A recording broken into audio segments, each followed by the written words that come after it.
रात के 12 बज रहे थे। अब वो पढ़ते पढ़ते थक चुकी थी। उसने किताबें मेज पर रख दी। वो सोना चाहती थी कि मगर सो न सकी। और जब नींद आए तो कितनी बहुत सी बातें जहन में कलबलाने लगती है।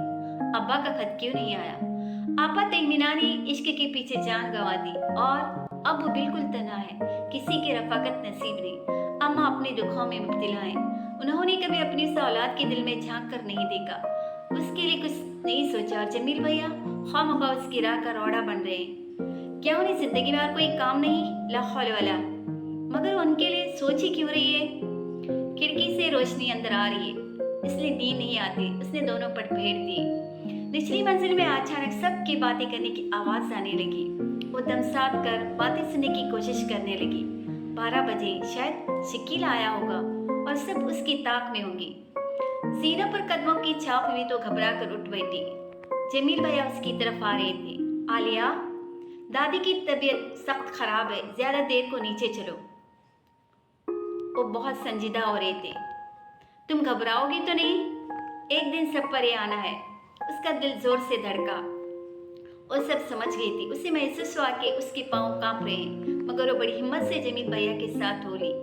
जमील भैया उसका हाथ थामे हुए थे, मगर उसे तो पता ही नहीं चल रहा था कि हाथ उसका है या किसी गैर का। दादी की मसीरी खींचकर उनका मुंह किबले की तरफ कर दिया गया था। अम्मा, बड़ी चच्ची और बड़े चचा मसीरी के इर्द गिर्द खामोशी से खड़े हुए थे। दादी की वो झगड़ालू सांस जाने कितनी पुरसुकून हो गई थी। दूर दूर जिंदगी की आहट भी न महसूस होती। दादी की आंखें दरवाजे पर टिकी हुई थी। अभी उनमें इंतजार का नूर बाकी था।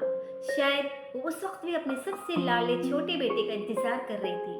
और चम्मी दादी के कदमों से लिपटी गुटी गुटी सिसकियां भर रही थी। जालिम छोटे चचा।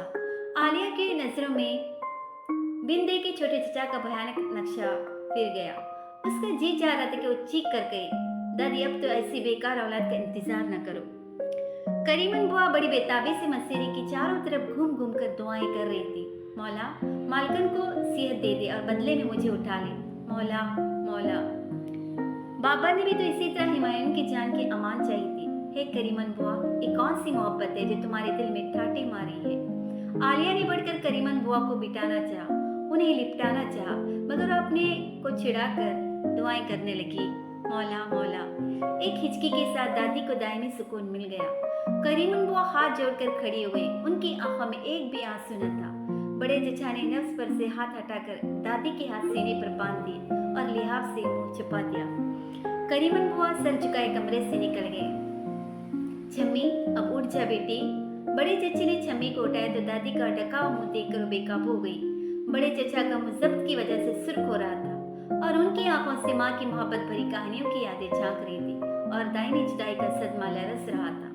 बड़े चचा सर झुकाए बैठक में चले गए, शायद इसरार मियाँ को इत्तला देने।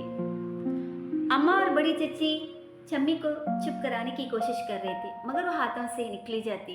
फिर जब जमील भैया ने बढ़कर उसके शाने पर हाथ रख दिया तो छम्मी का सर जैसे खुद ब खुद उनके सीने पर आ टिका और वो इस तरह चुप हो गई जैसे कभी रोई न थी। वो कमरे से बाहर गई। करीमन बुआ जहन में ईंटों का चूल्हा बनाकर बड़े से पतीले में पानी गर्म कर रही थी और वो जब अब तक दादी की मौत पर एक आंसू भी न बहा सकी थी, अंधेरे में आग के लरसते शोलों को देखकर सिसक उठी। करीमन बुआ ने उसकी तरफ देखा और सर झुका लिया। रात दादी की मसेरी के पास बैठकर कट गई। अम्मा और बड़ी चची आज दादी के सारे जुल्म सितम भूलकर उन्हें इस तरह बिलक बिलक कर याद कर रही थी जैसे उनके बगैर दुनिया सूनी हो गई हो। जब तक दादी जिंदा रही उनके जुल्म सितम ने सबकी कलीजे छलने रखी। बुढ़ापे की आते ही सबने इंतकाम ले लिया, बेकार चीज की तरह उठाकर एक तरफ डाल दिया और फिर जिंदगी की मसरूफियत के इतने दौरे पड़े कि दादी टुकर टुकर मुंह तकने की सिवा कुछ न कर सकी। आलिया का जी चाह कि अपने कानों में रुई ठोंस ले। अम्मा और बड़ी चची की मोहब्बत की दास्तानें उससे न सुनी जा रही थी। आखिर उस सबको उनके जुल्म वो सितम क्यों नहीं याद आते? उसे तो सिर्फ छम्मी अच्छी लग रही थी जो कोई बात न कर रही थी, बल्कि थोड़ी देर रो लेने के बाद दर्रे के कोने पर लेटी बड़े सुकून से सो रही थी, जैसे अब उसका सर जमील भैया के सीने से टिका हो। और करीमन बुआ जो सामने ठंडी हवा में बैठी गीली लकड़ियां फूंक रही थी और गोद में रखे हुए कुरान पाक को हिल हिल कर पढ़े जा रही थी। कितने सब्र और खामोशी से उन्होंने दादी को की मौत को बर्दाश्त कर लिया था। 6 साल से तनहा दादी की खिदमत करने वाली करीमन बुआ ने एक आंसू भी न बहाया था। उसका जी चाह रहा था कि वो भी दर्रे के कोने पर सुकड़ कर सो रही। उसे दादी से न तो शदीद मोहब्बत थी और न कोई शिकायत, बस उसकी दादी थी। फिर भी वो लेट न सकी क्योंकि अम्मा ने छम्मी के सो जाने पर बड़ी नफरत से नुक्ताचीनी की थी। आखिर सुबह हो गई। करीमन बुआ ने सहन में दर्री बिछा दी थी और मोहल्ले की औरतें आकर जमा हो रही थी। वो सब अपने अपने दुखों को याद करके आंसू बहा रही थी और छम्मी उन्हें देख देकर अपनी जान हल्कान कर रही थी। जब दादी को नहला दिलाकर आखिरी सफर के लिए तैयार कर दिया गया तो तमाम औरतें बरामदे में टाट के पर्दे के पीछे छुप गई। सिर्फ करीमन बुआ हाथ जोड़े लाश के पास खड़ी जाने क्या कह रही थी। जब मैयत उठाने के लिए मर्द अंदर आए तो इसरार मियां सबसे आगे थे। खबरदार, जिंदगी में कभी माल का नींबू न लगाया, अब उनकी लाश खराब करने आए हो। करीमन बुआ इसरार मियां के सामने आ गई और वो चोरों की तरह जमील भैया के पीछे छुपने लगे। तमाम लोगों की नजरें सवालिया निशान बनकर इसरार मियां का ताक़ुब कर रही थी। अरे शकील कहाँ है? अपनी दादी को कब्र तक तो पहुंचा आता। बड़ी चची टाट की सुराख से शकील को तलाश कर रही थी, मगर वो कहाँ था। अंदर जाओ करीमन बुआ। बड़े चचा ने करीमन बुआ के शाने पर हाथ रख दिया। अल्लाह को सौंपा मालकन, अल्लाह को सौंपा। करीमन बुआ सहन से हटकर बरामदे में आ गई। दादी की लाश जब सदर दरवाजे से पार हो रही थी तो एक बार सब चीख कर रो पड़े, मगर करीमन बुआ सर झुकाए सहन में बिखरा हुआ सामान बटोर रहे थे। जरा देर बाद सब मेहमान चले गए तो जैसे घर एकदम वीरान हो गया। उसकी समझ में नहीं आया कि वो क्या करे। रात 9 बजे बड़े चचा किसी काम से कानपुर चले गए। अदम ताउन की तहरीक जोरों पर थी और वो बहुत दिन से मसरूफ थी। बड़े चचा का उसी दिन चले जाना उसे सख्त बुरा लगा। क्या वो 2 दिन घर में बैठकर अपनी माँ का सुख भी नहीं मना सकते थे? क्या उनकी सियासतबाजी उन्हें इतना भी वक्त नहीं दे सकती? मगर जब अम्मा ने उनके जाने पर एतराज किया तो वो चुपचाप सुनती रही। जाने कि वो बड़े चचा के खिलाफ एक लफ्ज भी न बोल सकी थी। जमील भैया ने नजमा, फूफी, आपा और छम्मी के अब्बा को तार कर दिया था और अब सब लोग उनकी आमद का इंतजार कर रहे थे। दूसरे दिन से सब काम उसी तरह होने लगे जैसे कोई बात ही न हुई हो। सिर्फ उस वक्त दादी की मौत का एहसास शदीद हो जाता जब करीमन बुआ काम से फारिग होकर कुरान शरीफ पढ़ने बैठ जाते, और तो घर में किसी ने एक आयत भी न पढ़ी। आलिया को करीमन बुआ की मोहब्बत पर रश्क आने लगा था। उसने कितनी बार चाहा था कि एक आध पारा पढ़कर दादी की रूह को बख्श दे, मगर उसे फुर्सत ही न मिलती। इम्तिहान की तैयारी सर पर सवार थी। वो अब फिर ध्यान से पढ़ना चाहती थी। वो अपना 1 साल दादी को बख्शने के लिए तैयार न थी। वो करीमन बुआ की मोहब्बत के मुकाबले में खुद को कमतर समझकर सब्र कर लेती। छमी चंद दिन तक अपने कमरे में जाने से घबराती रही। पुराने रफीक का साथ छूटने के बाद वो कमरा शायद उसके लिए जंगल बन गया था।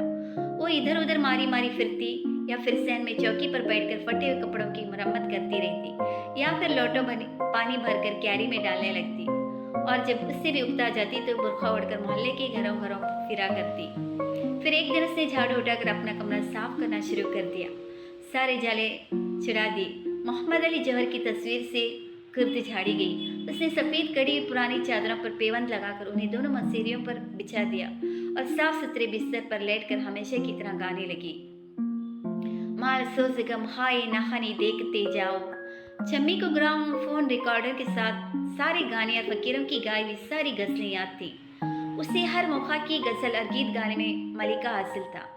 आज जब छम्मी बड़े स्टाइल से लेटी गा रही थी तो आलिया का जी जाके जाकर उसे लिपटा ली, मगर छम्मी तो अब तक उसे सीधे मुंह न बोलती थी। सब कुछ बताने के बावजूद उसके दिल में कोई फांस रह गई थी जिसे निकालना आलिया के बस में न था। नजमा पुप्पी और छम्मी के अब्बा का खत आया था। उन्होंने लिखा था कि जब अम्मा रुखसत हो गई तो फिर आने से क्या फ़ायदा, काश उन्हें कोई पहले से इत्तला कर देता। छम्मी अपने अब्बा का खत पढ़कर आपे से बाहर हो गई। हाँ, अब आने का क्या फ़ायदा। एक दिन के लिए बीवी के पहलू से अलग होकर उन्हें कब करार आता। मेरा बस चले तो अपने वालिद साहब किबला का गिला अपने हाथों घोंट दूं। छम्मी कहीं तो जुबान को लगाम भी दिया करो। आलिया की अम्मा ने घर का तो छम्मी एकदम घुट घुट कर रोने लगी। जाने क्यों वो इतने दिन गुजरने के बाद भी अम्मा को जवाब देने से चुप जाती थी। अब्बा को भी दादी की मौत की इत्तला मिल गई थी। उनका खत आया था। उन्होंने लिखा था कि तसव्वुर की दुनिया को कोई जेल बंद नहीं कर सकता, उस पर कोई पाबंदी नहीं लगाई जा सकती। मैंने अपनी माँ को कांधा दिया था, मैंने उन्हें कब्र में उतारा था। खैर, तुम रंज न करना मेरी बेटी, तुमको दिल शिकस्ता न होना चाहिए। मौत भी जिंदगी की एक हकीकत है।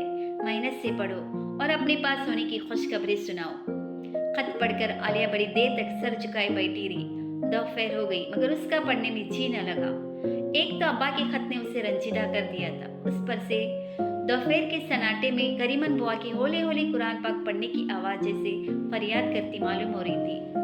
अपने कमरे से निकलकर वो नीचे उतर गई और तख्त पर करीमन बुआ के पास जा बैठी। अम्मा और बड़ी चची शायद सो रही थी क्योंकि उनके बातें करने की आवाज न आ रही थी। करीमन बुआ जब तक पढ़ती रही वो उनके पास सर झुकाए बैठी रही और जब वो कुरान शरीफ बंद करके दुआ करने लगे तो आलिया की आंखों में आंसू आ गए। करीमन बुआ मोहब्बत की कैसी मिसाल पेश कर रही हैं। काम से थक कर वो भी तो दिन में सो सकती हैं। तुम सोई नहीं आलिया बेटी? दुआ खत्म करके करीमन बुआ ने पूछा। नींद नहीं आई करीमन बुआ, और वो चुप हो गई। क्या भूख लगी है बेटा को? एक रोटी उलट दूं आग जलाकर? नहीं करीमन बुआ, तुम्हारे पढ़ने की आवाज से जी भर रहा था।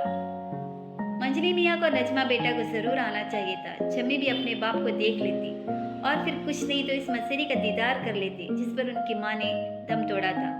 समाने की बात है, कभी माँ के बगैर चैन न पड़ता था। करीमन बुआ के लहजे में शिकायत थी।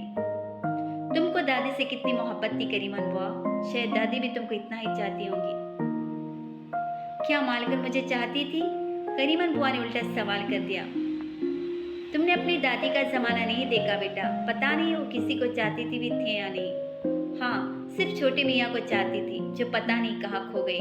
उन्हें खिलाफत के जल से ले गए।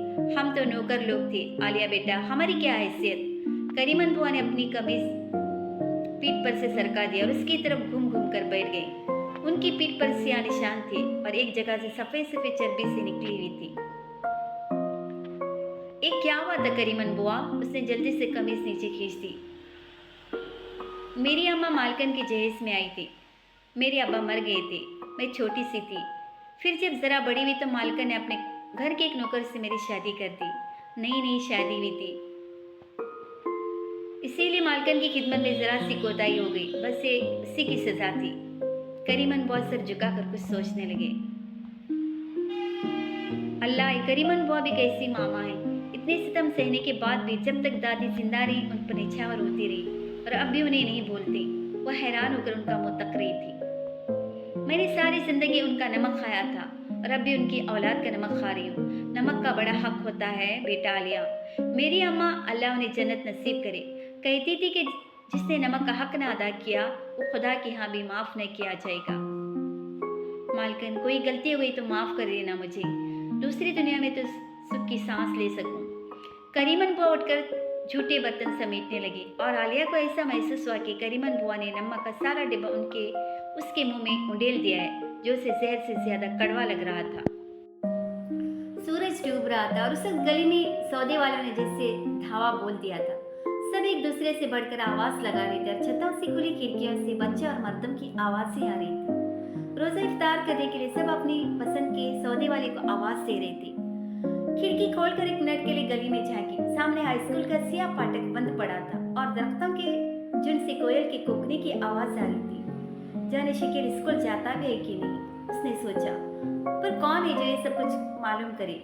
अगर बड़े चचा घर पर जरा सी भी तवज्जो दे रहे तो सब कुछ ठीक न हो जाए। मगर उसे एकदम अब्बा याद आ गई। इस बार उन्हें ईद कार्ड जरूर भेजेगी। खिड़की बंद करके वो छत पर आ गई तो उसे हल्की सी सर्दी महसूस होने लगी। फिर भी वो टहलती रही। छतों से बच्चे पतंगे उड़ा रहे थे और शोर हो रहा था। आलिया को याद आया कि एक बार बचपन में उसने भी भंगी के लड़के के साथ पतंग उड़ाने की कोशिश की थी और अब्बा ने उसे सख्ती से डांटा था, मगर आज तक उसे पतंग बड़ी अच्छी लगती। आलिया, बड़ी चची हाँफती ऊपर आकर उसके पास खड़ी हो गई। उनका मुंह सुर्ख हो रहा था, जैसे बड़ी मशक्कत की हो। ऐसी मजबूरी होती जब वो सीढ़ियाँ चढ़ती, उन्हें तो ऊपर चढ़ने के ख्याल से इख्तिलाज होने लगता। ये लो अपने कपड़े। उन्होंने सांस दुरुस्त करते हंसकर एक बंडल उसकी तरफ बढ़ा दिया। दुपट्टा रंग का चुन लो और पाजामा भी मशीन पर खटखटा लो। जंपर तो तुम्हारे पास है ही। उसने बड़े चाव से बंडल खोल कर देखा। ढाका की मखमल का दुपट्टा और नीली साटन चमक रही थी। मगर बड़ी चीज इसकी क्या? बस बस, तुम आज रात जरूर सी डालो और हंसी खुशी ईद मनाओ। वो जाने के लिए मुड़ी। रोजा खोलने का वक्त हो रहा है, तुम नीचे नहीं आते? अल्लाह, ये कपड़े कहाँ से आ गए? कौन ले आया? ईद के लिए किसी के भी तो कपड़े न बने थे। बड़ी चची ने तो कई बार बड़े चचा से कपड़ों के लिए कहा था, मगर वह हर बार शर्मिंदा से होकर बैठक में चले गए थे। फिर इसके कपड़े किसने खरीदे हैं? क्या जमील भैया ने अपने ट्यूशन के रुपए में इस पर खर्च कर दिए, या फिर बड़े चचा ने अब्बा की जगह को? पर क्या है, मारी खुशी के उसका दिल धड़कने लगा। जरूर बड़े चचा ने खरीदे होंगे। मगर जरा ही देर में उसे मालूम हो गया कि कपड़े किसने खरीदे। नीचे से शकील की आवाज बड़ी साफ सुनाई दे रही थी। जमील भैया ने बच्चिया के कपड़े बनवा दिए, मेरे लिए कुछ नहीं किया। क्या दोस्त ईद भी मनवा दे? बकवास ना कर नामुराद, बड़ी चच्ची उसे डांट रही थी। क्या वो तेरी बहन नहीं? तो खुद उसके कपड़े बना। अरे तेरे जितने लड़के तो एक कुंबे का पेट भरते हैं। हाँ, जब तुम बाहर रहते हो तो वही कपड़े भी पहनो। जमील तो बहुत शरीफ लड़का है। अम्मा भी शकील का कलीजा जला रही थी। मुझे इस घर से मिला ही क्या है, कभी कपड़े भी दोस्त ही दे देंगे। शकील ने बड़े पक्केपन से जवाब दिया। तुम भी अगर बजाय की तरह बन जाओ तो अल्लाह कसम जमील भैया तुम्हारे 10 जोड़े बना दे। वैसे तुमको कौन पूछे? चमी भी तीर बरसा रही थी जो सीधे आलिया के कलीजे में उतर रहे थे। उसने कपड़े पलंग पर डाल दिए। एक लम्हे को उसे ऐसा महसूस हुआ कि एक कपड़े जमील भैया की इंतहाई मोहब्बत का तोहफा है। मगर दूसरी ही लम्हे कपड़े ठंडे और कफन की तरह महसूस होने लगे। उन कपड़ों में लिपटा व नीले ओठों वाला एक चेहरा झांक रहा था। उसने कांप कर कपड़ों को सिमेट लिया और अपने कमरे में जाकर उन्हें बॉक्स में ठोस कर ताला लगा दिया। ला हौल वला, क्या वो भी कभी बेवकूफ हो सकती है? ये सब उसी थैली के चटे बटे ही। मर्द की फितरत तो पारी की तरह है। जरा सी गर्मी मिली और चढ़ गया। कल छम्मी थी, आज मंजूर नजर है, फिर किसी और की बारी होगी। जब वो नीचे गई तो सब लोग इफ्तारी के नशे में मस्त से बैठे थे। करीमन बुआ रोटियां पकाने में लगी हुई थी। बरामदे में बिछे हुए पलंगों पर बैठी हुई बड़ी चच्ची रमा पान बना बना कर खा रही थी, और जमील भैया उस सर्दी में अपने लोहे की कुर्सी पर बैठे स्टूल पर रखी हुई लालटेन की रोशनी में कुछ पढ़ रही थी। जब जोर की सर्दी होती तो शाम को ये कुर्सी बड़ी सुनी सुनी लगती। दोपहर में छमी उस कुर्सी पर बैठकर धूप सेकती। जाड़ा गर्मी बरसाती कुर्सी हमेशा क्यारी के पास उसी तरह पड़ी रहती, उसे कोई भी न उठाता। आलिया को एक लम्हे को ख्याल आया कि कहीं जमील भैया को सर्दी न लग जाए। अब तो अच्छी खासी ठंडी हवा चल रही थी। अब तुम्हारी पढ़ाई का क्या हाल है? इम्तिहान के तो बहुत थोड़े दिन रह गए हैं। जमील भैया ने उसे देखते ही सवाल किया और उसके साथ बरामदे में चले आई। बस ठीक ही है, वो अम्मा के पास बैठ गई। उसे तो डर ही लगता कि कहीं जमील भैया इम्तिहान न लेने लगे। बड़े चचा लाख उन्हें अपनी लाइब्रेरी की चाबी न देते, फिर भी वो जमील भैया की ज़ियानत की कायल थी। मियाँ, तुम भी जरा आलिया की पढ़ाई देख लिया करो, अम्मा ने कहा। हाँ, मैं ज़रूर देखूंगा। वैसे तो आजकल मैं भी एमए की तैयारी कर रहा हूँ, जमील भैया ने खुश होकर बताया और फिर कनखी से आलिया की तरफ देखा। छम्मी जाने के साथ अपने कमरे की दहलीज पर आकर बैठ गई थी। यहाँ आ जाओ छम्मी, सर्दी है, इधर बरामदे में बैठो, बड़े चच्ची ने कहा। मैं ठीक बैठी हूँ, छम्मी ने तलखी से जवाब दिया। पहले भी जब जंग हुई थी तो यहाँ महंगाई हो गई थी, मगर वो तो और ही जमाना था। हमारे घर में तो पता भी नहीं चला, बस पता चला भी तो उस वक्त जब मेरा भाई। बड़ी चच्ची चुप हो गई और फिर ठंडी सांस भरकर बोलने लगी। उन दिनों ही जमील पैदा हुआ था जब उसके मामू के मरने की खबर आई थी। बड़ी चची ने सबकी तरफ देखा, मगर सब नजरें झुकाए खामोश रहे। मगर अब की तो महंगाई का पता चल रहा है, अब तो वो हालत भी। बड़ी चची चुप हो गई क्योंकि अम्मा के माथे पर शिकनी पड़ गई थी। जब भी बड़ी चची महंगाई की बात करते तो अम्मा के माथे की शिकनी गहरी हो जाती। सब लोग खाना खा लो, नहीं तो ठंडा हो जाएगा। करीमन बुआ ने तख्त पर दस्तरखान बिछा दिया। छम्मी जैसे झपट कर अपनी जगह से उठी और प्लेट में अपना खाना निकाल कर तेजी से अपने कमरे में चली गई। आलिया उसका मुंह देखती रह गई। हाय, ये छम्मी यूं ही नाराज हो गई। कोई बात होती तो फिर ठीक था। उसका कैसा जी चाहता कि छम्मी एक बार फिर पहले जैसी हो जाए। अब इतने प्यार से कोई भी तो बच्चा कहने वाला न था। उसने बड़ी मलामत भरी नजरों से जमील भैया की तरफ देखा, मगर वो तो उसी को तक रही थी। उसने घबरा कर नीचे नीची कर ली, नजरें नीची कर ली। एक जोड़ा कपड़े का ला कर शायद उसे अपनी मलकियत समझने लगे। उसका जी चाहा कि कोई बहुत सख्त सी बात भैया के मुंह पर खींच मारे। आखिर ये जंग होती क्यों है? बड़ी चची ने जमील की तरफ देख कर पूछा। हर चीज़ में जो ढीले पैसे का फर्क पड़ता है, उससे खाने का मेयार और भी गिर गया था। वैसे तो आप अब्बा की बड़ी हामी, मगर कभी कभी लड़कियों पड़ती हैं। जमील भैया ने उल्टा सवाल कर दिया। और तुम तो अपने अब्बा के दुश्मन हो, बड़े चाची ने उल्टी चौंक दी। लीजिए, बात साफ हो गई। जब भी फायदे पर चोट पड़ती है, हवस में आग लगती है, तो जंग होती है। जमील भैया ने जवाब दिया। वो तो बिल्कुल उस तरह बात कर रहे थे जैसे बड़ी चच्ची 2 साल की बच्चा हूँ। चल हट, बड़ा आया, यूं ही बकवास करता है, कभी ढंग से बात न की, ऐसी मजाक की आदत पड़ी है। बड़ी चच्ची हंसने लगी। फायदे वायदे की क्या बात है जमील मियाँ, बस जमाने की बात है, सब बदल गया। करीमन बुआ भला क्यों चुप रहे थे? ये सब तुम्हारी अब्बा आलिया के अब्बा जैसे लोगों के काम है, यही गड़बड़ करते हैं जो जंग होती है। अब्बा जो अंग्रेजों के खिलाफ हो रहे तो जंग न होगी। अम्मा ने भी अपनी राय जाहिर ही कर दी और जमील भैया बड़े जोर से हंसे। आप ठीक करेंगे मंजली चच्ची, सब खा चुके हो तो मुझे भी खाना भिजवा दो करीमन बुआ। सुनसान बैठक से इसरार मियाँ की मरी हुई आवाज आई। बड़े चचा की कहीं दावत थी, इसलिए अपने मेहमानों के साथ जा चुके थे और अब इसरार मियाँ बेसन की 2 फुल्कियों से रोजा खोलकर खाने के इंतजार में घुल रहे थे।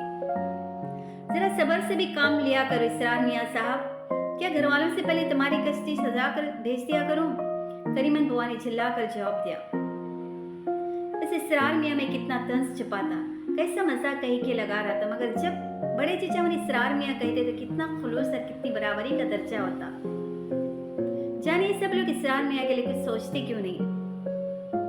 हे इसरार मियाँ, अगर मेरा बस चले तो सबसे पहले तुम्हारी कश्ती सजा कर ले आऊं, उसने दिल ही दिल में कहा और खाना खत्म करके जल्दी से ऊपर चली गई।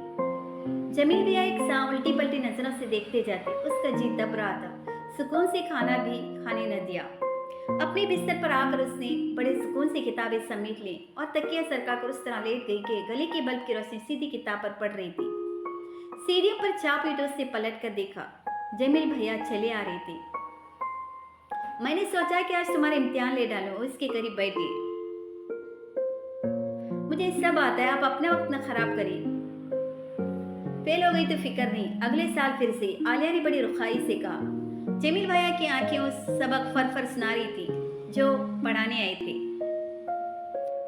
तुमको पढ़ाकर मेरा वक्त खराब होगा आलिया, कुछ तो सोचो, ऐसी बातें करके तुम मुझे कितना परेशान कर देती हो। अगर तुम मुझसे मोहब्बत नहीं कर सकते तो दुख तो न दो। जमील भैया, आज तो भी उन्हें झाड़ने पर तुल गई। जब आप ऐसी बातें करते तो आपको शर्म नहीं आती? क्या आप छम्मी को भूल गए? वो आपके साथ आपके घर रही थी, मुझे सब मालूम है। छम्मी? जमील भैया ने गर्दन झुका ली। तुमको मालूम है तो अच्छा ही है, मगर मैं ठीक ठीक बता दूं कि मुझे छम्मी से कभी भी वैसी मोहब्बत न थी। मैं उसे चाहता हूं, मगर बहन की तरह। तुमको मालूम है कि अब्बा ने सियासत के पीछे उस घर को लुटा दिया, मगर मैं अपने को लुटाने के लिए तैयार न था। मैंने जाने किस किस तरह पढ़ा, कुछ इसरार में मेरे लिए बचत कर लेती और कुछ दादी की चोरी छिपे के रुपए काम आती, मगर यफे करने तक घर की हालत बिगड़ चुकी थी। इस सारी अखराजात छम्मी ने बर्दाश्त की, मैं कभी नहीं भूलूंगा। मगर वो मुझे गलत समझने लगी और मैं डर की वजह से उसे समझा भी न सका। और फिर अचानक बीए करने के बाद आप उसका मजाक उड़ा उड़ा कर उसे समझाने लगे। ए ना, जमील भैया पर तरस आने के बावजूद वो चौकी नहीं। अब मैं क्या कर सकता हूँ? उन्होंने पूछा। उससे शादी कर लीजिए जमील भैया, वो आपसे मोहब्बत करती है। शादी? वो जैसे उछल पड़े। मुझे मालूम न था कि तुम मुझसे इतनी नफरत करती हो आलिया। मैंने तुम्हारे साथ किसी से मोहब्बत नहीं की। इधर देखो आलिया। उन्होंने इसके दोनों हाथ थाम लिए और फिर उसकी गोद में सर रख दिया। मैं आज ही अपने मामों के घर जा सकती हूँ, समझे? अब जमील साहब किबला दोस्त जमाने के और किसका नाम लेती, सब बेबसी का आलम था। तुम कहाँ जा सकती हो आलिया बेगम? आज अम्मा करीमन बुआ और मंजरी चची कह रही थी कि तुम हमेशा इस घर में रहोगी। कौन कह रहा था? कौन होती है वो सब कहने वाले? आलिया ने दीवानों की तरह जमील भैया को धक्का देकर पलंग से उठा दिया। मुझे कौन मजबूर कर सकता है? मैं तहमीना आपा नहीं हूँ, बड़े आए सब लोग। जमील भैया ने हैरत से उसके लाल भभुक्का चेहरे को देखा और फिर खसियाने से होकर चुपके से मुड़ गई। जब वो सीढ़ियां उतर रही थी तो आलिया बड़बड़ा रही थी, बेकार तक बंद। इसे बड़े अच्छा अपनी लाइब्रेरी की कुंजी तक न देते। कल ईद थी, आज छम्मी के अब्बा का मनी ऑर्डर आया था। छम्मी बड़े चाव से भागकर दस्तक करने आई, मगर जब 5 रुपए देखे तो उसका मुंह सुर्ख हो गया। कूपन पर लिखा था कि उन रुपये से ईद के कपड़े बनवा ले। चम्मी ने 5 का नोट वसूल किया और 20 सहन में खड़े होकर नोट के पुरसे पुरसे करके फेंक दिया। सब हाय हाय करते रह गए। इतने रुपयों से तो हमारे अब्बा की तीसरी बीवी साहिबा का कफन तक न आएगा। जाने लोग बच्चे पैदा ही क्यों करते हो। उसने तो कुत्ते के पिल्ले पाल ली। चम्मी पलंग पर बैठ गई। अरे चम्मी, तुम पागल हो गई हो? 5 रुपए में कितना अच्छा जोड़ा बनता। बड़ी चच्ची ने लपक कर नोट के पुरसे उठा लिया और उस तरह हथेली पर रखने लगे जैसे जोड़ रही हूं। आपसे किसने कहा है बोलने को? वो खड़ी हो गई। अगर मेरे जोड़ी की फिक्र होती तो पहले से मनी ऑर्डर न करते। अब क्या रातों रात परियां आकर मेरे कपड़े सी देंगी? चम्मी पांव पटकते अपने कमरे में चली गई। बड़ी चची ने फूंक मारकर नोट के पुरसे उड़ा दिया और चौकी पर बैठकर पांदान खोल लिया। करीमन बुआ पतेली मांजते मांजते हाथ धोकर उठे और नोट के पुरसे चुनकर आंचल में बांध लिए। फिर पतेलियों की कालिक साफ करने बैठ गई। अल्लाह मारे, एक कागज किस काम के? वो होते तो अपने जमाने में खरीद चांदी के रुपए, सोने की अशरफियां और गिनिया, कोई उन्हें फाड़ता तो देखते।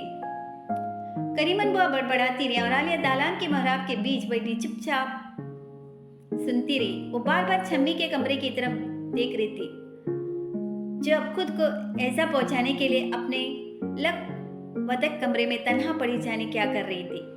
आलिया को तो उस कमरे में होल आता। दादी के इंतकाल के इतने बहुत से दिन गुजर गए, मगर उसे तो आज तक दादी की मंजर नजरें कमरे में डूबती उबरती नजर आती। उनकी तेज तेज सांस अब भी साएं साएं करती महसूस होती।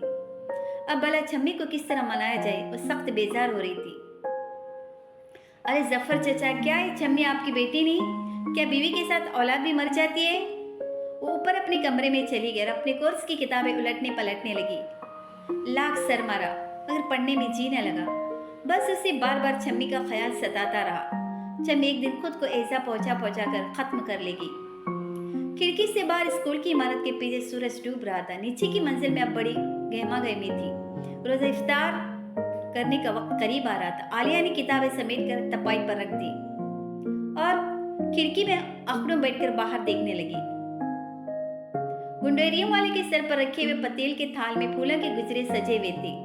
वो गागा कर गुंडेरियां बेच रहा था। आलिया को उसकी उस कदर भोंडी आवाज भी जाने क्यों बड़ी अच्छी लग रही थी और उसने एकदम महसूस किया कि उदास हो रही है। शाम में उसे हमेशा उदास कर देती, जाने कैसी नामालूम सी कैफियत तारी हो जाती। वो खिड़की से कूद कर नीचे आ गई। रोजा खुलने का वक्त बिल्कुल करीब आ गया था। वो करीमन बुआ का हाथ बिटाने के ख्याल से नीचे चली गई। करीमन बुआ पर इसे कितना रहम आता। सारा दिन चूल्हे की कोख में बैठे बैठे उनकी कमर टेढ़ी हो जाती।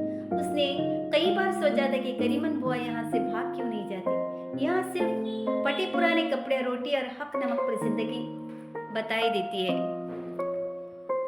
इतने मुशक्कत पर तो उन्हें किसी भी घर में 10-15 रुपए महीने की नौकरी मिल जाएगी।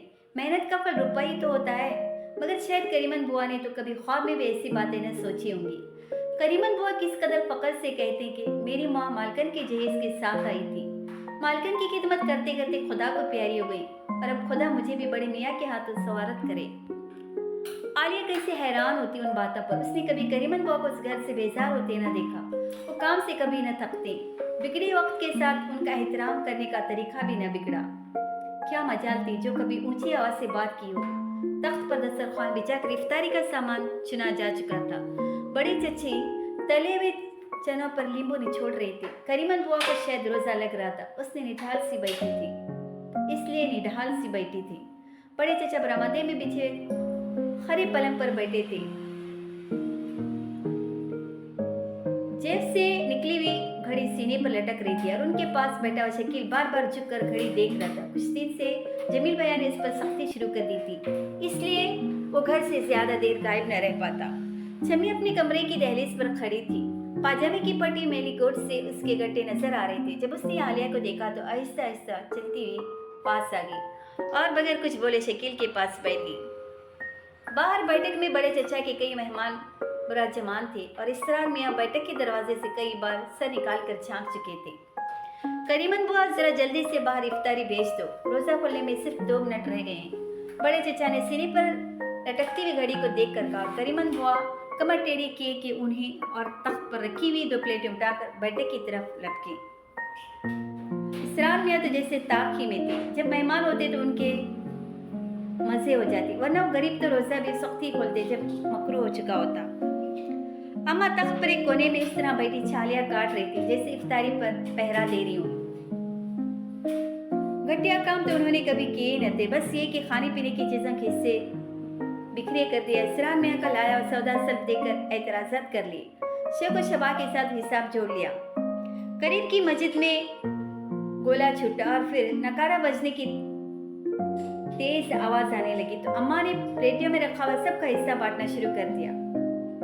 आलिया ने तांबे का नक्श जग उठाकर सबकी गिलासों में नींबू का शरबत भर दिया। शम्मी की प्लेट नीली पड़ी थी, उसने सिर्फ शरबत की घूंट से रोजा खोल लिया था। शम्मी कुछ तो खा लो, खाली पेट में शरबत लगेगा। बड़ी चची ने प्लेट उठाकर उसके हाथ में पकड़ाना चाहिए तो उसने बड़ी चची का हाथ झटक दिया। जब भूख लगेगी तो खुद ही खा लेगी, अम्मा ने कहा, मगर शम्मी खामोश रही। अपने नोट का दुख होगा ना, मंजले चचा ने भेजा था, उन्होंने फाड़ कर फेंक दिया। हमें को दे देते। शकील रोजा खोलकर तंग में आ चुका था। तुम जैसे फकीरों को नहीं देती, शम्मी ने तर्स से जवाब दिया। भाई ये तो सख्त बदजुबान लड़की है। बड़े चचा ने घूर कर शम्मी को देखा।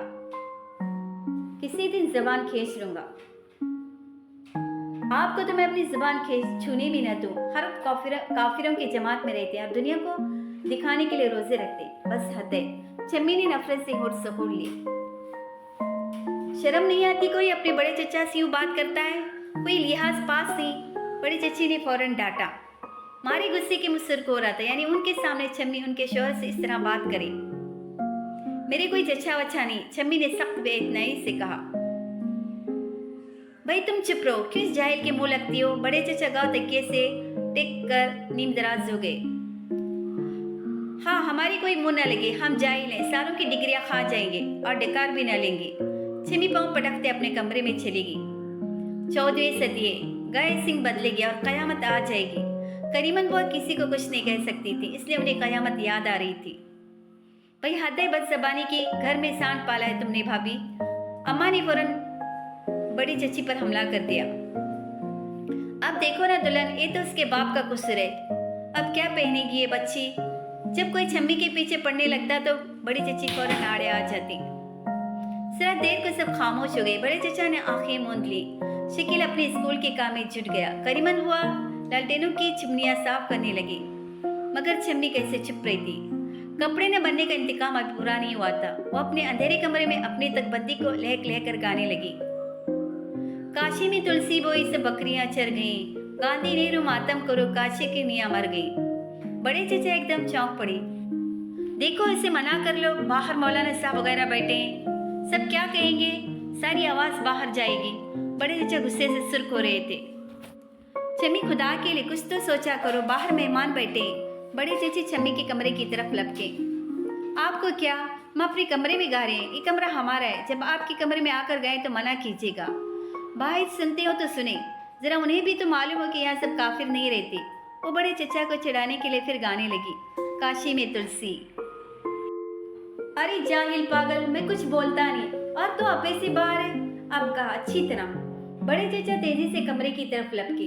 बैठक का दरवाजा बंद कर दो शकील, उन्होंने मुड़कर कहा और फिर पूरे जोश से बड़े चचा ने शम्मी के मुंह पर कई थप्पड़ जड़ दिए। शकील दरवाजा बंद करके इस तरह खड़ा था जैसे तमाशा देख रहा हो। काशी में तुलसी हुई, शम्मी जोर से चीखी, मैं गाऊंगी गाऊंगी। चुप, बड़े चचा ने उसके मुंह पर हाथ रखकर दबा दिया। बड़ी चची हाँप हाँप कर अपने शौहर को अलग हटा रही थी और आलिया कमरे की दहलीज पर खड़ी आंखें फाड़े बड़े चचा को देख रही थी। बड़े चचा आज कितने अजीब तरीके से इस घर में अपनी हिम्मत जता रहे थे, और वो भी सिर्फ इसलिए कि उनकी सियासी अकायद को ठेस लग रही थी। इस वक्त बड़े चचा उसे सियासी डाकू मालूम हो रहे थे। गजब खुदा का, जवान लड़की पर हाथ उठाती हूँ, बिन माँ की बच्ची पर। बड़ी चची की आवाज भरा रही थी। वो बड़े चचा को खींचती हुई कमरे से बाहर ले गई तो आलिया दौड़कर शम्मी से लिपट गई, जो पुरानी मंजरी पर पड़ी सिसक सिसक कर रो रही थी। बजिया बाहर भाग जाइए। रोते रोते शम्मी एकदम चुप होकर जैसे बड़े सुकून से छत लेट गई। आलिया बाहर आकर बरामदे की महराब से टिक कर खड़ी हो गई। बड़ी चची जारो कतार रो रो कर चुपके चुपके कह रही थी, अब अगर कभी हाथ लगाया तो याद रखना अपनी जान दे दूंगी। मेरा तो कलीजा फट गया, बिन माँ की बच्ची। मैंने इसे पाला है, मेरे दिल में इसकी ममता है। उस वक्त उन्हें एहसास ही नहीं हो रहा था कि छम्मी गरीब तो खुद से पल गई।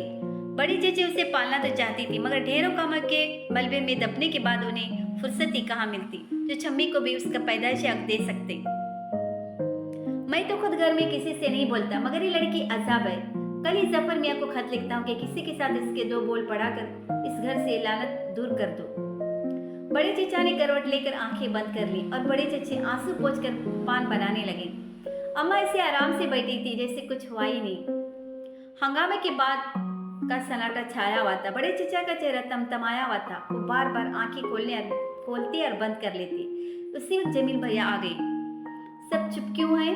कल ईद है भाई। जमील भैया ने आलिया की तरफ देखा जो ऊँगती हुई मालूम हो रही थी। पिटाई हुई है, शकील ने जमील भैया की तरफ झुक कर कहा। किसकी पिटाई हुई है?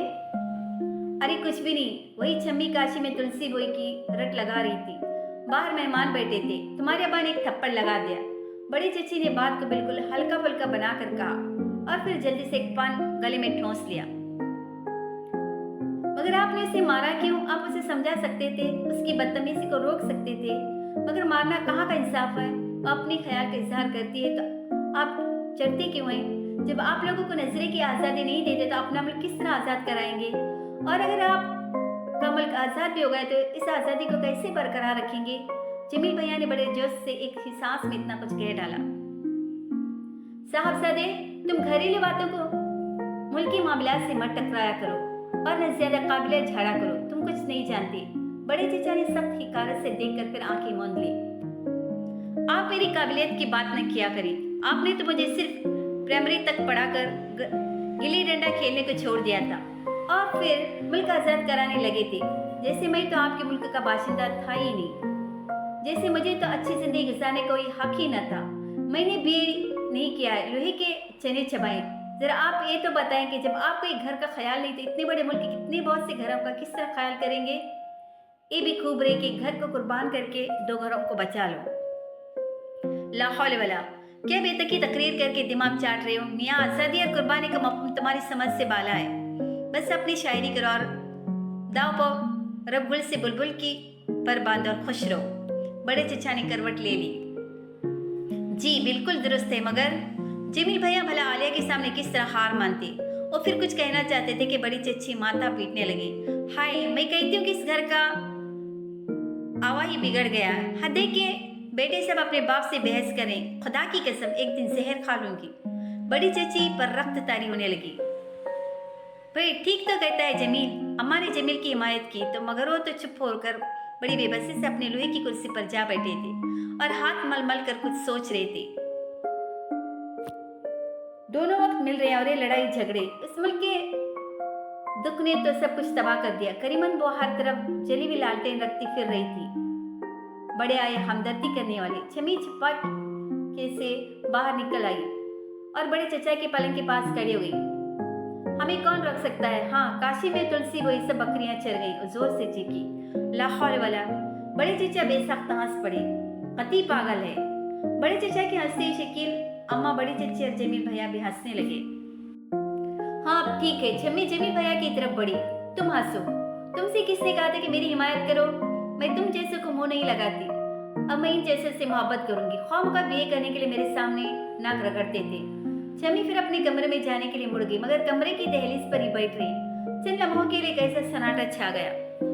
सबने जैसे चौंक कर जमील भैया की तरफ देखा। सबसे ज्यादा गहरी नजरें अम्मा की थी, मगर जमील भैया बड़ी संजीदगी से नजरें झुकाए शकील की किताब की वरक उलट रहे थे और सन्नाटे में बड़े चचा उस तरह खंगार रहे थे जैसे गले में कुछ फंस गया हो। आज उन्होंने अपना 5 रुपए का नोट भी फाड़ डाला। मुझे दे देते तो मैं मिनटों में अपने ईद के कपड़े सिलवा लेता। अब मैं उनके खत नहीं ले जाया करूंगा। शकील ने नोट फटने की इत्तला के साथ एक और इंकशाफ कर दिया। कहाँ ले जाते थे खत? अम्मा ने घबरा कर पूछा। थानेदार के बेटे मंसूर साहब को देता था। शकील ने छम्मी की तरफ देखकर बड़ी मासूमियत से कहा। अरे अरे, अम्मा और बड़े चचे धमाके से खाइफ होकर रह गई। सब खामोश थे, कोई किसी की तरफ न देख रहा था। कितनी गहरी खामोशी छा गई थी। छम्मी उठी और बड़ी बेनियाजी से सबके एहसासात पर दराती जीने पर बोली। आलिया नजरें गड़ो गड़ो कर शकील को देख रही थी। वो डर रही थी कि बड़े चचा छम्मी का बुरा हशर करेंगे। 11-12 साल का शकील उसे पाची मर्द नजर आ रहा था। बड़े चचा ने करवट बदली तो आलिया सर से पांव तक कांप गई। उसे ऐसा महसूस हुआ कि बड़े चचा छम्मी पर हमला करने के लिए उठ रहे हैं, मगर बड़े चचा करवट लेकर गुमसुम पड़े रहे तो उसने इत्मीनान की सांस ली। भाई हद है बड़े भैया, अम्मा ने बब्बर कर बड़े चचा की तरफ देखा। क्या पैसे के साथ साथ इस घर की हया भी उड़ गई? पहले भी इस खानदान में क्या कुछ नहीं हो चुका जो अब छम्मी कसर पूरी करेगी? मार मार कर उसका भरकिस निकाल दीजिए, न कि चुपचाप लेटे। बड़े चचा उठकर बैठ गए। शकील बैठक से कलम कागज ले आओ, मैं जफर मियाँ को खत लिख दूं, वो शादी की इजाजत दे दे तो मैं फिर कोई लड़का ढूंढ लूंगा। शकील भागकर कलम कागज ले आया और बड़े चचा खत लिखने बैठ गए। क्या बड़े चचा अपनी बेटी की तरह छम्मी को भी कहीं धकेल देंगे? आलिया ने दुखे दुखे जी से पूछा और आंसू जब्त करने की कोशिश में मुंह छिपाकर बैठ गई। मीरा बस चले तो हड्डियां तोड़ दूं, क्या मजे से चिल्लावा ऊपर चली गई। अम्मा बराबर भपेरे जा रही थी। वह सब लोग ईद का चांद देखना तो भूल ही गई। शकील हड़बड़ाकर पलंग से कूदा और उसी बहाने बाहर गया। जमील भैया उसकी तरफ से बिल्कुल बेखबर बैठे थे। दरवाजा जोर से खड़का। नजमा पुप्पी का तार था, वो कल सुबह पहुंच रही थी। नजमा पुप्पी अपने ढेरों सामान के साथ आ गई। वो सिर्फ बड़ी चची से गले मिले और सबको नजरअंदाज कर दिया। आलिया ने अपने होश में उन्हें पहली बार देखा था। नच्छी हुई भूमि पहली तारीख के चांद की तरह फीकी हो रही थी। पटे बिखरे हुए थे और मेकअप के मारे असली सूरत पहचानी न जाती थी। चमी सब कुछ भूल गई थी और सुबह सुबह सिंगार करके अपनी अम्मा मरहुआ के जहेज का गला व जोड़ा पहनकर बड़ी खूबसूरत लग रही थी। नजमा पुप्पी ने उसे लिफ्ट न दी थी, मगर वो थी कि उनके पास घुसी जा रही थी। उसे पता था ना कि अम्मा और बड़ी चची नजमा पुप्पी से कद रखती हैं। जमील भैया अपने लोहे की कुर्सी पर खामोश बैठे थे। वही तो उन्हें स्टेशन लेने गए थे। बड़े चचा सुबह नमाज के बाद उधर ही से कहीं चले गए थे। नजमा पुप्पी घर में और भी लोग हैं। जमील भैया ने उन्हें याद दिलाया। शायद उन्हें बुरा लगा था कि उन्होंने आलिया और उनकी अम्मा से एक बात भी न की थी। देख रही हूँ भाई, इतने लंबे सफर से थक गई। बड़े भैया कहाँ हैं? अपनी सियासत बिखारने गए होंगे क्या कहीं? और तुम आलिया, कहो कुछ पढ़ रही हो कि नहीं? जी, एफए का इम्तिहान देने वाली हूँ, आलिया ने धीरे से जवाब दिया। खूब खूब। नजमा पुप्पी के चेहरे पर सख्त नागवारी के आसार थे। और तुम जमील भैया क्या कर रहे हो? उन्होंने जमील भैया से पूछा। बस बीए करके बैठ रहा हूँ, जमील भैया ने जवाब दिया। वाह, सिर्फ बीए से क्या होता है? आदमी जाहिल ही रह जाता है। थोड़ी तालीम खतरनाक होती है। करना है तो एमए बीए करो। अब मुझे देखो, जिस कॉलेज में जो हाथ ले जाती हूँ, मगर एमए भी करो तो इंग्लिश में, और उर्दू एमए तो हर जाहिल कर सकता है। दुरुस्त है, मैं भी अंग्रेजी में एमए कर लूंगा कभी। मजहर भैया ने भी जेल जाकर जाने कौन सा तीर मार लिया। बस हद है भाई, कोई खतवत पे आया उनका कि नहीं, या शर्मिंदगी के मारे चुप गए? मुझे तो एक खत भी न लिखा। नजमा पुप्पी अम्मा से मुखातिब थे, मगर अम्मा इस तरह पान बनाती रहे जैसे कुछ सुनाई नहीं। आलिया का जी कट गया, यानी कि अब्बा की बहन उन्हें मुजरिम समझती। उसका जी चाह कि नजमा पुप्पी की जबान काट ले। अच्छा ही हुआ जो अम्मा ने उनकी बात का जवाब न दिया। अरे भाई छम्मी, तुमने भी कुछ पढ़ा लिखा या नहीं? छम्मी की इंतहाई इश्क के इजहार पर उन्हें उसकी पीठ पर थपकी दी। छम्मी ने शर्मा कर सर झुका लिया। जहालत के एहसास से सख्त शर्मिंदा नजर आ रही थी। अब तो यही नौकरी करनी, इसलिए बस कल से छम्मी को पढ़ाना शुरू कर दूं। बेचारी जायली रह गई और किसी ने तवज्जो न दी। इस खानदान की यही तो बदनसीबी कि कोई लड़की पढ़ी लिखी न निकली। नजमा पुप्पी ने आलिया को भी जाहिलों में शुमार कर लिया। लो अब छम्मी, तुम मेरी तौलिया साबुन वगैरह गुस्सा खाने में तो रखाओ, जरा हाथ मुंह धोकर ईद मनाने की सोचो। नजमा पुप्पी उठे तो छम्मी पाजामे की गोड़ से उलझती गुस्ले खाने की तरफ भागी। आज बन ठन कर तो उसने जमील भैया को बिल्कुल ही नजरअंदाज कर दिया था। उसने एक बार फिर उनकी तरफ न देखा, जैसे जाहिर कर रही हो कि सिंगार तुम्हारे लिए नहीं, मंजूर के लिए। करीमन बुआ ने नजमा पुप्पी के लिए चाय बनाकर बड़े सलीके से तख्त पर लगा दी और फिर सवैयां पकाने में मनहमक हो गई। ईद में मनों के हिसाब से सवैयां पकती थी, मगर अब तो 2 दिन नहीं रह गई। अल्लाह बड़े मियाँ को अक्ल दे, सब लुटा बैठे। 2 सी सवैयों का जर्दा पकाते हुए करीमन बुआ बड़बड़ा रही थी। बड़ी चच्ची बोले, तुम भी कपड़े बदल लो आलिया मेरी बच्ची, फिर मोहल्ले वाले आने जाने लगेंगी तो देख कर क्या कहेंगी? तुमने नए कपड़े भी तो नहीं सिए? फुर्सत ही नहीं मिली बड़ी चच्ची, उसने आहिस्ता से कहा। जमील भैया उसे बड़ी शाकी नजरों से देख रहे थे। मैं अभी कपड़े बदल लूंगी। वो अपने कमरे में जाने के लिए उठ खड़ी हुई। नजमा फूफी गुस्ल खाने से आकर चाय पीने बैठ गई थी। सीनों पर चढ़ते उसने मुड़कर देखा कि शकील पान खाया और गले में हार डाले घर में दाखिल हो रहा था, मगर सामने ही जमील भैया को देखकर उसने हार गले से नोच कर मुट्ठी में छुपा लिए। कपड़े तब्दील करके आलिया अपने कमरे में चुपचाप बैठी रही। जेल में अब्बा की ईद किस तरह आई होगी, उसका जी दुख रहा था। मुझसे ईद नहीं मिलोगी आलिया? जमील भैया भी ऊपर आ गई। गली में बच्चा सौदे वालों ने कितना औधम ढा रखा था। उसने खिड़की के पट भेड़ दिए। फिर क्या ईद न मिलोगी? आज के दिन तो दुश्मन भी दुश्मन से मिलता है। फिर मैं दुश्मन तो नहीं हूँ? मैं तो आपको कुछ भी नहीं समझती। कुछ न समझना तो इंतहाई हद तक की बात है। खुदा के लिए जमील भैया ये टेढ़ी टेढ़ी बातें न किया कीजिए। अच्छे भले इंसान बन जाइए। मुझे मोहब्बत से कोई दिलचस्पी नहीं। जो मर्द औरत एक दूसरे को मोहब्बत के धोखे देते रहते उनसे मुझे सख्त चिढ़ है। क्या अब्बा की लाइब्रेरी से इस मौजू पर कोई किताब मिल गई है?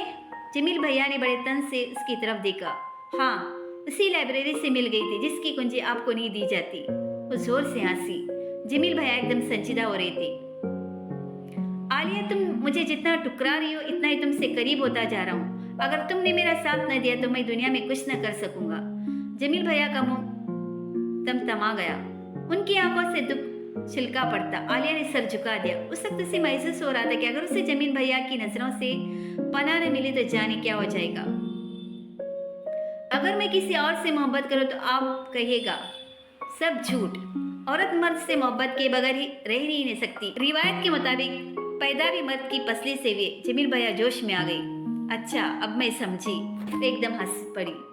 ये मर्द इसीलिए तो औरत को फरेब देता है कि उसे हसद आदम की पसली का दर्द याद आता होगा।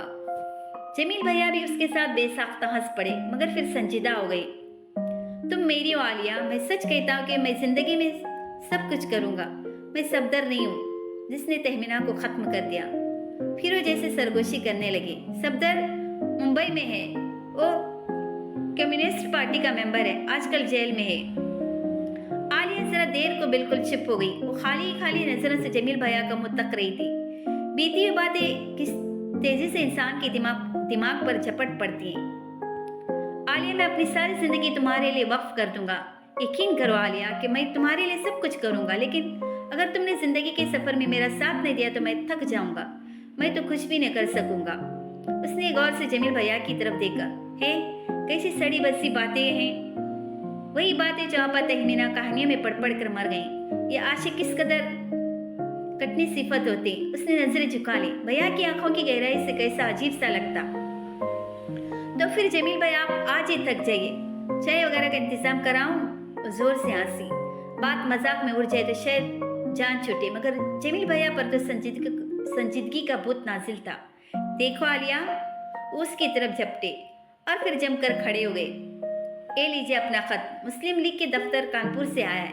मैंने बड़ी चची की नजरें बचाकर उड़ा लिया है। अरे हाँ, खामखा बेचारी बड़ी चची सदमे से भी दो चार होती। आलिया ने कापी के बीच से लिफाफा निकाल कर इस तरह जमील के हाथ में टिका दिया जैसे कि बात खत्म हो गई हो। जमील भैया मुजरिमों की तरह सर झुकाए खड़े थे। जिस बात को इतने दिनों से छुपाए थे वो डरा कर सामने आ गई थी। अच्छा भाई, ईद मुबारक हो। अम्मा से खत का जिक्र न करना। वो जल्दी से चले गए। चम्मी नजमा पुप्पी का बिस्तर बंद खींच कर ऊपर बड़े कमरे में ला रही थी और उस मुशक्कत में उसकी अम्मा मरहुमा की बरी के जोड़े की गुट फट गई थी। चम्मी, नजमा पुप्पी तुम्हारी इस मोहब्बत की क्या कदर करेंगी? तुम मुझसे क्यों रूठ गई? आलिया ने बड़े प्यार से चम्मी की तरफ देखा और फिर अपने कमरे के दरवाजे बंद करके कपड़े तब्दील करने लगी। ईदगाह से वापस आते बच्चे गली में बड़े जोर से औधम मचा रहे थे। करीमन बुआ, मंजरी भाभी और बड़ी भाभी को मेरा सलाम को और ईद मुबारक भी। सीढ़ियों को तय करती हुई आलिया ने इसरार मियाँ का खुशी से लरसता हुआ पैगाम सुना। कैसा जी चाहे कि आज तो भी इसरार मियाँ को सलाम कर ले। ईद का दिन है। आखिर सब्र करो, तुमको भी समय भिजवा दूंगी। करीमन बुआ ने इस तरह जवाब दिया जैसे मजाक उड़ा रही हो। नजमा पुप्पी करीमन बुआ को त्योहारी का 1 रुपया दे रही थी। उन्होंने आलिया की तरफ देखा तो उल्टे पैर अपने कमरे की तरफ चल दी।